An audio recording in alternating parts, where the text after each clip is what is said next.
you guys remember when our professor was talking about how he watches tsunami porn? Okay, so I still remember it because I was thinking, I do that too. Like, I enjoy watching, not enjoy, but you know, it's addicting watching those tsunami videos.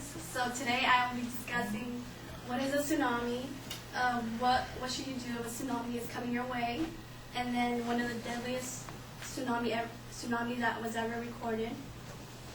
So a tsunami is a series of ocean waves that send surges of water inland. And then, so like a tsunami occurs after a massive earthquake has hit. And I say massive because tsunamis don't occur like if there's like a 3.0 earthquake. It usually occurs when there's like a 7.0, 8.0 magnitude earthquake. But majority of the time tsunamis occur after earthquakes, like earthquake has hit, but also like landslides, volcanic eruptions, and like a meteorite hitting the ocean can cause an earthquake. It can cause a tsunami to occur. And then when an earthquake hits, it causes like the ocean floor, a displacement of the ocean floor, and that causes like the massive waves.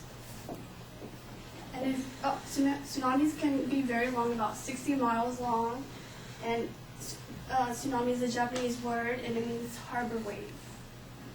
So tsunamis are enormous, and it's capable of like undermining trees, destroying homes, boats, cars. And I got this from the National Geographic article, and it says tsunamis can race across the sea at up to 500 miles an hour. I mean, think of a jet airplane. So at that pace, they can cross the entire Pacific Ocean in less than a day. Tsunamis can last for hours and even days, depending on location. So as the tsunami is approaching inland, we think, oh, the waves are probably going to die down, they'll slow down. But I mean, the waves will slow down, but then that causes the height of the waves to increase. So now that I told you about what a tsunami is, I'll talk to you about what you should do if a tsunami is coming your way. So when a tsunami hits, you should always listen to the public service announcements or the local siren. So you have to move to higher grounds especially if you live in the coast. Always move to higher grounds. With any natural disaster, you should talk to your family about making a meeting area where you guys can meet after this occurs. And never return to shore after the first wave, because there can always be more waves. The tsunami that happened in 2004, people were like on the beach taking pictures and they didn't really know what could occur. So you should never return to shore after a tsunami hits. So now that you know what to do when a tsunami is coming, I'll tell you about one of the deadliest tsunamis that was ever recorded. And this was a tsunami. I've been talking about the tsunami that happened back in 2004. And I wanted to talk to you about this tsunami because it was the deadliest tsunami ever recorded. And it occurred back in 2004, December, located in the Indian Ocean on the west coast of the Indonesian island. And this earthquake was recorded at 9.0 magnitude, and an estimated 200,000 people lost their lives or are missing today. And the crazy thing about this was that it affected 11 countries. I mean, that's crazy. And it traveled 3,000 miles, reaching Africa, killing people there, and the surroundings. Some of the countries affected was Thailand, Sri Lanka, Indonesia, Africa. Since there was no warning signs, people like so many lives were lost because there was no warning signs. People didn't really know what to do. So now that you know a tsunami is and what you should do if a tsunami is coming, and one of the deadliest tsunami that has happened. So I've informed you about all these. I mean, we think a tsunami can't happen, but we live near the ocean. Everyone says there's going to be a big earthquake. They just don't know when. So, I mean, a tsunami can happen. Right?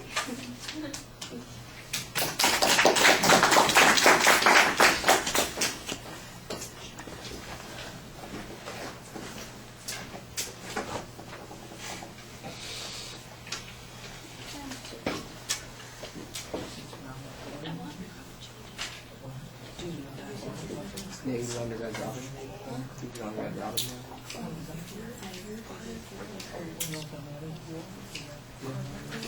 I wanted to show you guys some pictures. So these are the pictures. As you can see, people were like standing on the shoreline, not knowing what to do. And the bottom one is in Japan. This is Japan, the earthquake, the tsunami that occurred in Japan not too long ago. And how tsunami causes a displacement of the oceans.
All right, Linda, we've got some highs and we've got some lows in the presentation. I think you start off pretty well. You've got an energetic voice. You seem like you're enthusiastic about the subject. You do a pretty good job talking at the beginning of the speech and during the presentation, trying to keep things engaged. So most of the paralinguistic issues are pretty solid. Content issues you're having a little bit of trouble with, obviously. You didn't integrate the visuals into the speech. They come as an afterthought. That's just one of those things. A little more practice would probably help remind you what it is that you're supposed to be doing. The visual factors on the presentation, this is where we've got some problems. Let me start with the positive thing. I think you have very solid eye contact with the audience, and you usually look like you're trying to engage people, which is nice. But you stand as far away from us as you can. You stand back up against that podium, and you never come out from there. I have no idea why you're hiding in that corner. You're not using the screen, so I keep thinking, well, something's coming, and it never does until afterwards. So I guess the idea was you want to keep the screen clear while you're speaking, but since you never use it, it just seems strange that you're back there the whole time. You've got a script that you were relying on. You've got it on the podium next to your side. You'd have been better off dragging the podium into the center of the room, speaking from behind the podium, and just taking the hit on having to use the podium than keeping it to the side, because it just keeps you turning from side to side constantly. You just feel like you are not part of the speech when you do that. You're looking over your shoulder. You lean on the podium, and it really does take you out of the speech quite a bit. I just thought that the exit seemed like it was unplanned. There was no way of figuring this out, and it really seems unplanned twice, because you go through your one exit and people raise, oh, she's done, and then it's like, oh, and I have these things that I want to show you, and then of course there's no exit again. It just seems like it's kind of added in again. So that makes it doubly problematic there. All right, thank you.